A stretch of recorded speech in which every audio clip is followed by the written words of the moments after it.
주 안에서 항상 기뻐하십시오. 이것이 우리에게 주신 하나님의 굉장한 복입니다. 성도가 가장 아름다운 단계에 오른 상태가 어떤 상태일까요? 그것은 바로 감사하는 상태입니다.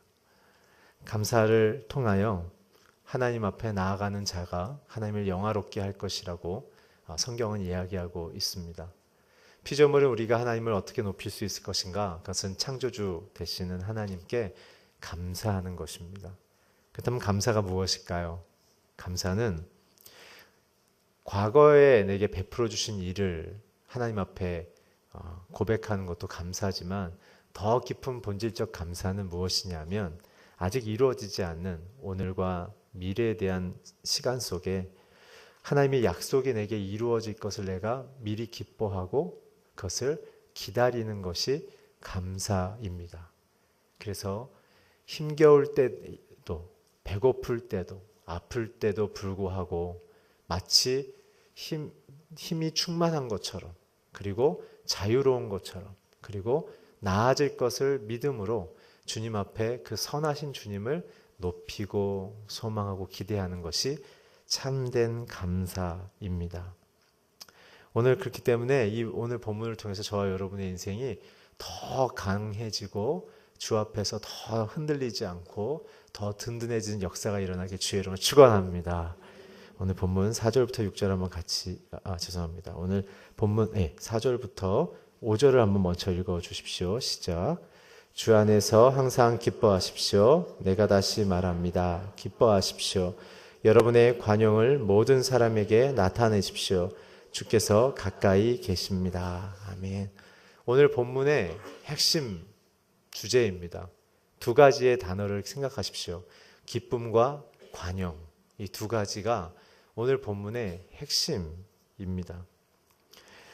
사실 기쁨과 관용을 이해하기 위해서는 좀 더 우리가 친숙하고 익숙한 데살로니가전서 5장 16절에서 18절 말씀을 읽으면 여러분들이 좀 더 이 부분을 쉽게 마음으로 받아들이실 수 있습니다. 우리 자막을 통해 함께 읽겠습니다. 시작. 항상 기뻐하십시오. 쉬지 말고 기도하십시오. 모든 일에 감사하십시오.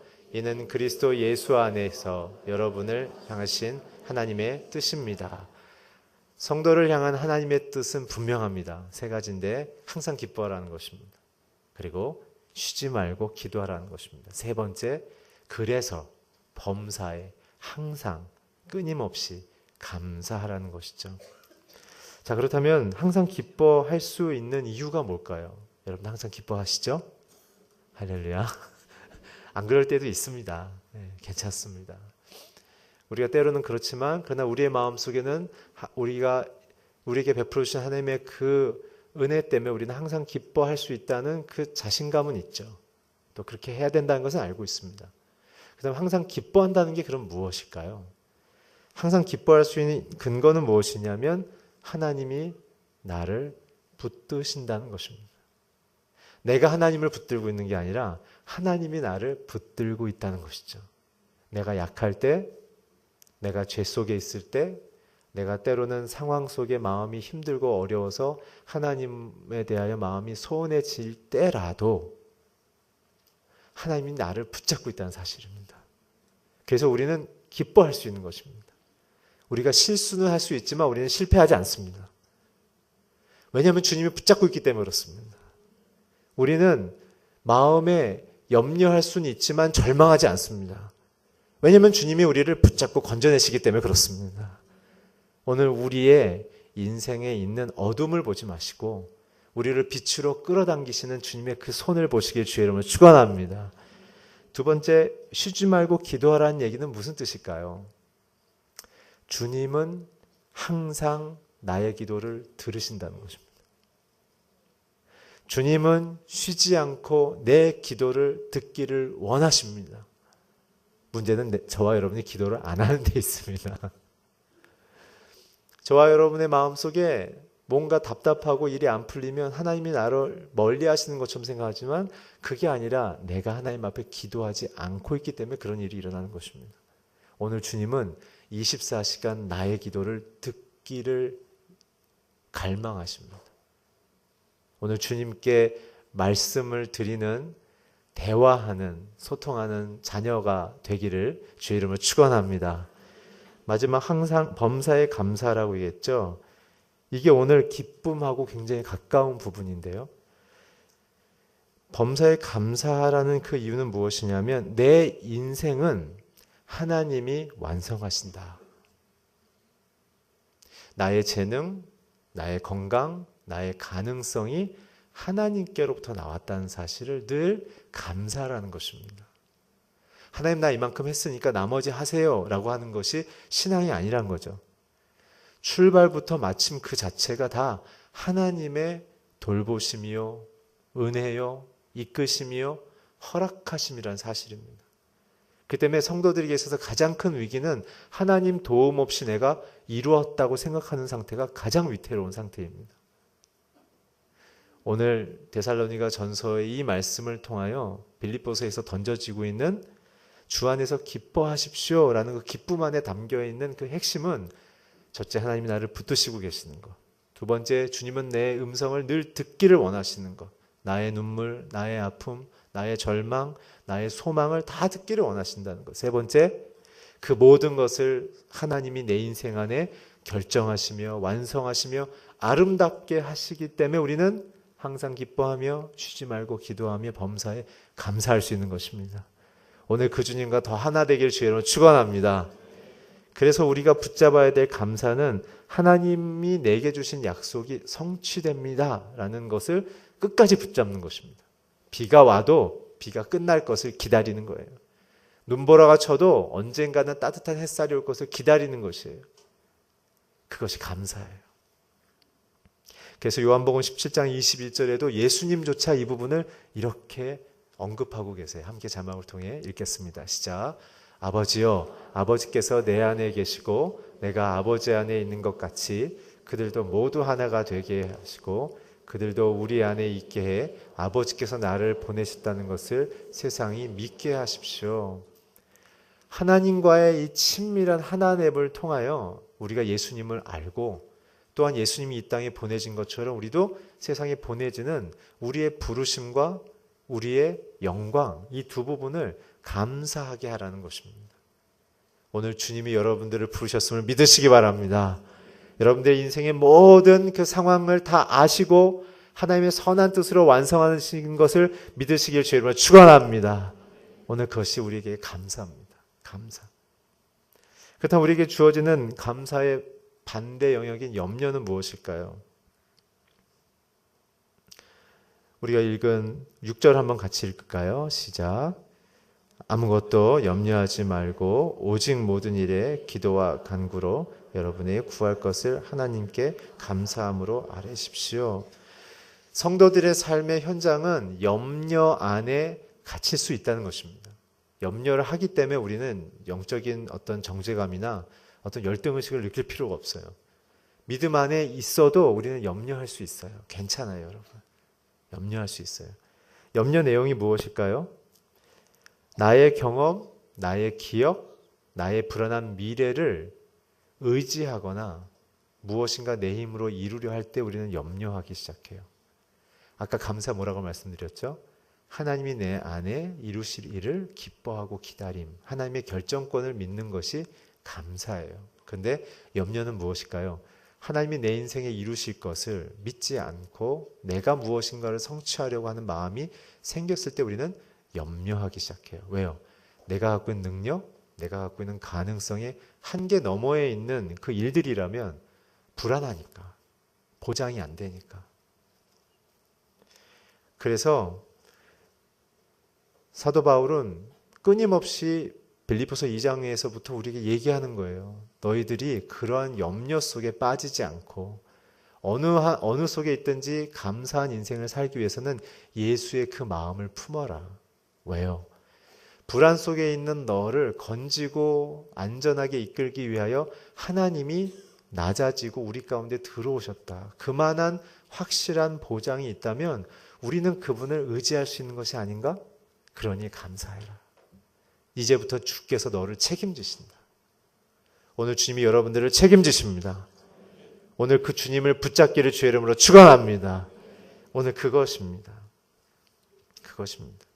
그래서 이러한 붙드심, 들으심, 내 인생을 완성하심을 우리가 갖고 있으면 우리 인생의 영혼과 정서와 내면 속에 기쁨이 가득 차기 시작한다는 것이죠. 그 가득함이 우리의 외면으로 나오는 것이 관용이라는 것입니다. 관용은 무엇입니까? 일반적으로 사람들이 느끼는 관용은 너그러움 정도로 이해할 수 있지만 관용의 본질적인 뜻은 무엇이냐 하면 내게 행하실 하나님의 구원과 그 뜻에 행하시는 시간을 내가 기다리며 그 뜻이 이루어질 때까지 사람들을 향하여 넉넉한 마음을 갖는 것이 관용입니다. 저와 여러분이 갖는 위험 요소들이 있습니다. 그건 무엇이냐면 우리가 시간을 정하고 우리가 방법을 정하고 우리가 목표를 정한다는 데 있습니다. 그렇기 때문에 우리는 관용을 잃어버리기가 굉장히 쉽습니다. 조급해지고 다구치기 시작하고, 그렇죠? 얼마나 고3 수험 가족 여러분 수고하셨습니다. 또한 지나간 시간을 보면 인생에서 가족들이 무엇인가를 성취하기 위해서 몰입하거나 사업의 확장이나 또한 승진의 기로에 섰거나 아니면 어떤 가정의 중대사의 선택을 했을 때 우리는 조급해지죠. 왜 그럴까요? 평상시에는 마음이 편안했지만 그런 상태에 보면 기쁨을 잃어버리기 쉽습니다. 왜 그렇습니까? 내 안에 목표와 결론이 이미 나 있기 때문에 그렇습니다. 그 때문에 성도들에게 하나님 부탁하시는 겁니다. 너희가 세상에서 높아지기 위해서, 세상에서 더 큰 리더십과 영향력을 내 이름으로 나타내기 위해서는 인생의 그 결론이 하나님의 손에 달렸다는 것을 믿어라. 그래서 두려워하지 말아라. 그 하나님이 얼마나 선하신지를 너희가 믿는다면 너희가 추구하고 완성하는 인생보다 더 아름답게 하나님이 주시지 않겠느냐? 예수님이 그래서 그렇게 얘기하셨죠. 아무리 약한 애비라도 누가 자식이 떡을 달라 하면 돌을 주며 누가 고기를 달라고 하면 전갈을 주겠느냐? 하물며 너희들에게 자신의 아들을 죽이기까지 사랑하시는 그 아버지께서 너희들에게 좋은 것을 주지 않겠느냐? 하늘의 아버지를 구하라. 오늘 그것이 우리가 관용을 베풀 수 있고 기쁨을 고백할 수 있는 근거인 것입니다. 그래서 사람들과 경쟁하지 마십시오. 사람들이 내 기준에 맞지 않는다고 해서 비판하지 마십시오.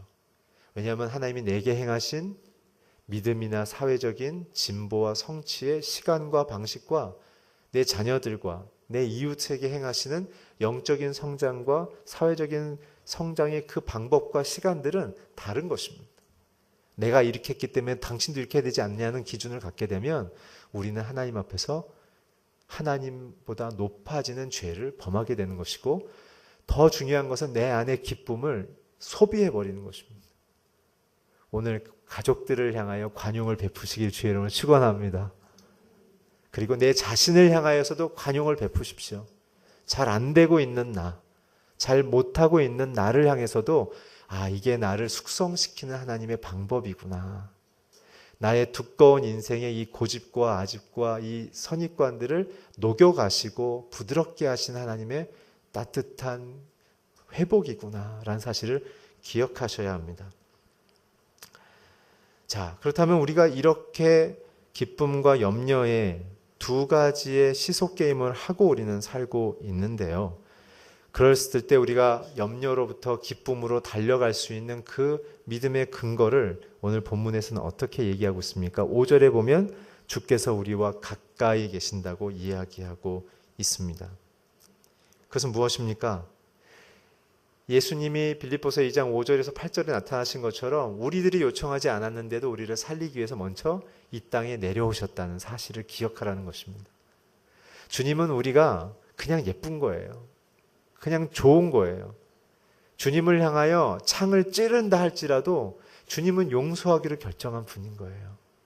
그래서 주님의 사랑은 우리의 모든 허물을 덮고 우리의 모든 실패를 덮고 우리의 모든 어두움을 덮고 우리를 아름답게 바꿀 수 있는 충분한 능력이 있으십니다.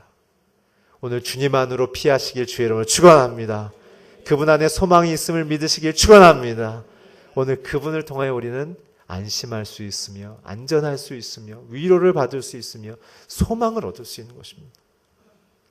그것이 주께서 가깝다는 것입니다. 그렇다면 우리의 염려의 내용은 무엇일까요? 오늘 저는 본문을 묵상하다가 한 3가지를 생각해 봤습니다. 첫 번째는 생산성의 문제입니다. 내가 살아가는 모든 일의 수고가 더 많은 결과를 낳아야 된다는 생각을 하는 것이죠. 근데 그것은 성경은 이렇게 얘기하고 있습니다. 너희 중에 누가 염려함으로 그 키를 한 자나 더 할 수 있겠느냐? 라고 얘기하는 거예요. 어떤 번역본에는 이 키라는 얘기가 무엇으로 표현되냐면 목숨, 나의 이 육체의 생명과도 연결되어 있다고 얘기합니다. 그러니까 우리가 아무리 열심을 다한다 할지라도 우리의 인생을 1초 1분을 더 연장할 수 있겠느냐는 이야기인 것이죠. 이 얘기는 무엇입니까? 하나님은 우리의 인생을 돌보시고 공급한다는 얘기입니다. 대표적인 하나님의 그 이름이 무엇이죠? 우리가 잘 아는 여호와 이레 하나님.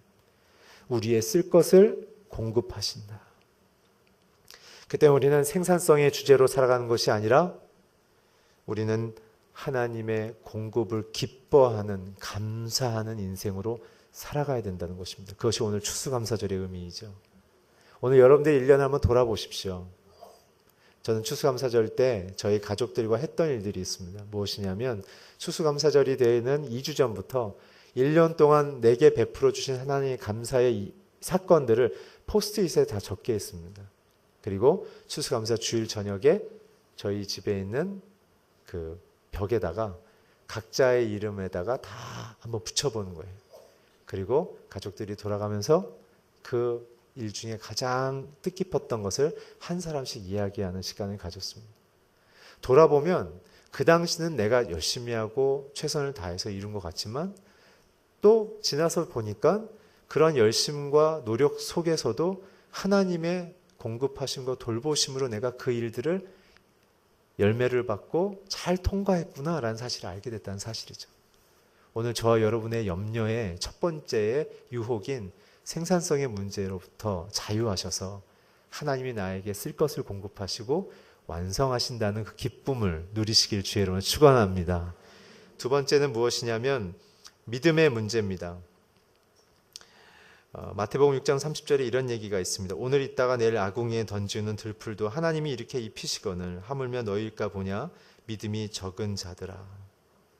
살다 보면 어느 순간 내가 내 인생을 책임져야 된다는 부담을 느낄 때가 참 많더라고요. 그리고 젊었을 때보다 점점 나이가 들어가기 시작하면 남자분이나 여자분이나 인생의 세세한 것까지 굉장한 책임감을 느끼기 시작합니다.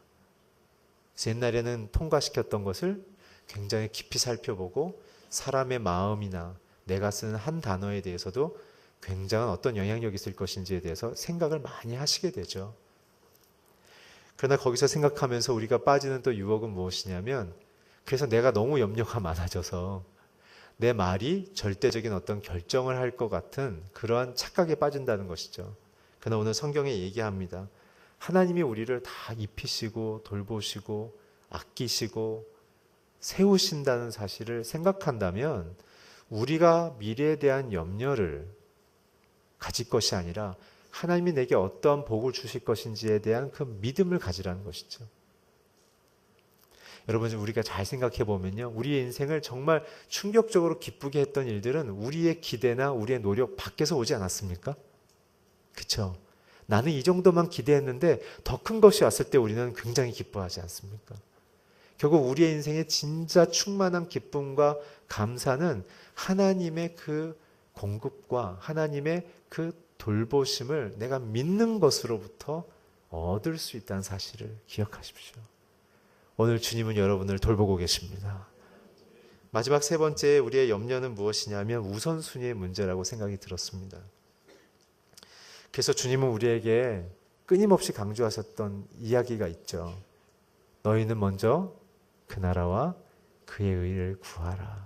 무엇을 먹을까? 무엇을 마실까? 무엇을 입을까를 염려하지 마라. 이것은 믿음 없는 이방인들이 하는 기도다라고 얘기하셨죠. 그래서 너희들은 이렇게 기도해라. 하늘에 계신 아버지요.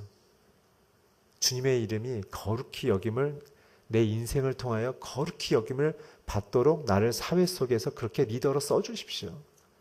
주님의 나라가 내게 임해서 욕심과 탐욕과 거짓과 경쟁과 지배의 이 사회 구조를 뛰어넘는 거룩의 능력으로 감동시키고 녹이고 사람들을 바꾸는 그러한 시대의 진짜 등불과 같은 리더로 나를 써주십시오. 나라가 임하시며 뜻이 하늘에서 이루어진 것이 땅에서도 이루어지십시오. 나를 통하여 인간들의 역사가 써지지 않게 하시고 인간들을 구원하는 역사를 써주십시오.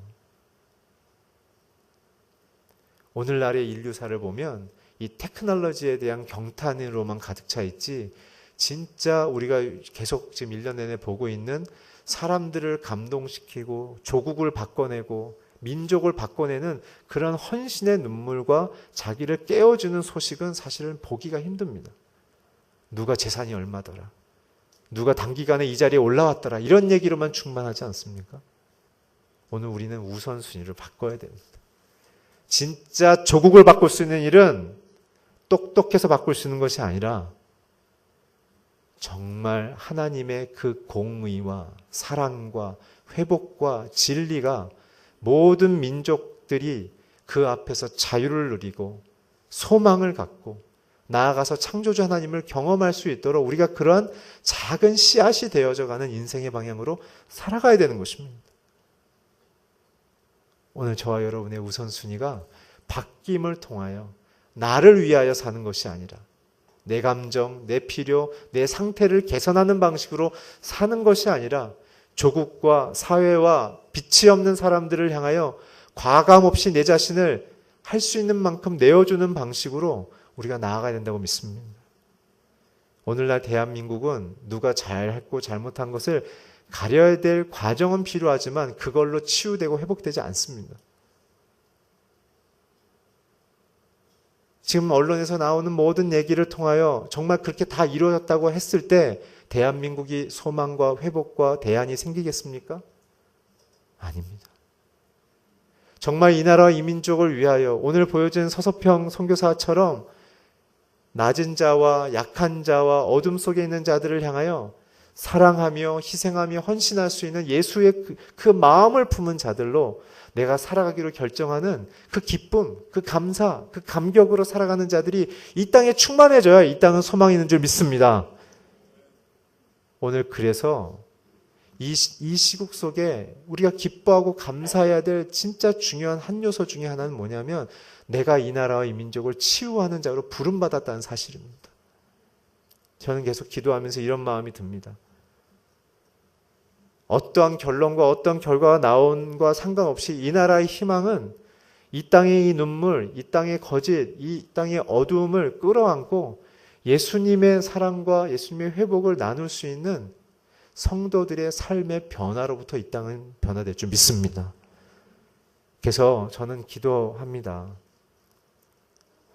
마치 1907년에 있었던 성령의 회개의 부흥의 운동처럼 이제 한국교회 안에 교회 안으로부터 거룩에 대한 목마름과 눈물과 주님과의 함께 있는 그 감사와 기쁨의 진정한 회복을 통하여 우리가 세상의 대안으로 받았던 유희와 감사와 복에 대한 이 조건적 감사를 뛰어넘어 본질적 감사와 기쁨인 하나님과의 연합, 하나님이 이 땅을 향하여 얼마나 사랑하시는지, 나를 얼마나 사랑하시는지를 진짜 경험함을 통하여 이제 우린 가슴으로부터, 내 삶으로부터 사람들을 사랑해내는 삶의 변화, 새로운 양심을 갖고 새로운 삶의 태도와 문화를 만들어가서 이 땅의 이 엘리트주의와 성공지상주의와 물질 만능주의 세상에 대안이 되는 예수님의 그 낮아지는 마음, 나눔의 마음, 섬기는 마음으로 돌아가는 그 기쁨이 저와 여러분의 인생과 가정과 교회 안에 충만해지기를 주의 이름으로 축원합니다. 우리가 대안입니다. 그래서 우리는 기뻐해야 됩니다. 마지막으로 8절과 9절을 함께 읽겠습니다. 시작. 마지막으로 형제들이여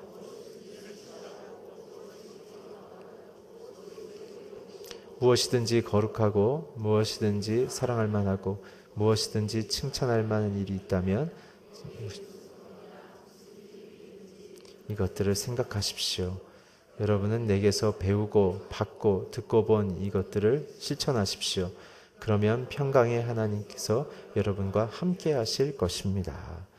오늘 기쁨과 관용을 베풀게 되면 우리가 염려의 인생 속에서 벗어나 하나님께 진정한 감사의 연결이 일어난다고 말씀드렸고, 그 염려의 세 가지와 그 대안이 되는 하나님의 메시지를 함께 보았습니다. 그렇다면 이렇게 나아가는 저와 여러분의 인생에 있어서 사도 바울이 마지막으로 간구하는 것은 무엇일까요? 무엇이든지 진실해지고 경건해지고 의로워지고 거룩해지고 사랑하라는 얘기입니다. 할 수만 있다면 여러분들이 이 단어에 밑줄을 치셔서 그게 내 거가 되기를 하나님 앞에 선포하십시오. 하나님, 내가 내 인생 전생애를 통하여 내가 진실해지기를 원합니다. 두 번째, 하나님이 누구신지를 보여주는 세상의 희망이 되는 경건한 자가 되게 해주십시오. 제가 경건은 하나님을 닮아감이라고 말씀드렸죠. 세 번째는 하나님의 의로움을 세상에 보여서 불공평하고 불의하고 야합하고 욕심을 위하여 사람들을 공평하게 다루지 않는 이 세상 가운데 그 사람들 앞에 참된 의로운 인생의 영향력을 주게 해주십시오. 세 번째는 거룩하게 해주십시오. 음란과 탐욕과 자기 자랑 속에 살아가는 세상 가운데 진짜 하나님이 누군지를 보여주며 사람을 살리기를 원하며 죄인이나 악인이나 어떤 자들도 다 품기를 원하시는 그 생명의 주님, 그 거룩한 마음, 그 예배의 마음을 허락해 주십시오. 네, 마지막으로는 사랑하는 마음 주십시오. 예수님처럼 죽기까지 나를 건져주신 사랑을 내가 감격하니 내가 먼저 나를 그렇게 소중히 여기게 해주시고, 그리고 내 가족들을 그렇게 소중히 여기게 해주시고, 내 교우들을 사랑하게 하시고, 내 사회의 이웃들을 돌보게 해주십시오. 그래서 더 사랑하는 것입니다. 우리가 주님 앞에 섰을 때 기쁨과 감사로 주님, 내가 주의 뜻을 따라 살아냈습니다라고 얘기할 수 있는 그 기쁨과 감사를 위하여 우리는 그런 균형이 필요한 것입니다. 오늘 이런 부분에 있어서 예수님이 우리에게 보여주시는 교훈이 있으세요. 사도 바울은 무엇이든지 우리의 삶의 어떤 상황을 당면하든지 이런 5가지의 삶의 기준대로 살아내라고 이야기하고 있습니다. 그럼 예수님은 어떤 모범을 보이셨을까요? 오늘 자막은 없고 제가 읽어드리겠습니다. 요한복음 18장 36절에 예수님이 마지막 빌라도의 법정 앞에서 억울한 누명 가운데 십자가를 향해 나아가실 때 이렇게 얘기하십니다. 내 나라는 이 세상에 속한 것이 아니다. 만일 내 나라가 이 세상에 속한 것이라면 내 종들이 싸워 유대 사람들이 나를 체포하지 못하도록 막았을 것이다. 그러나 내 나라는 지금 여기에 속한 것이 아니다.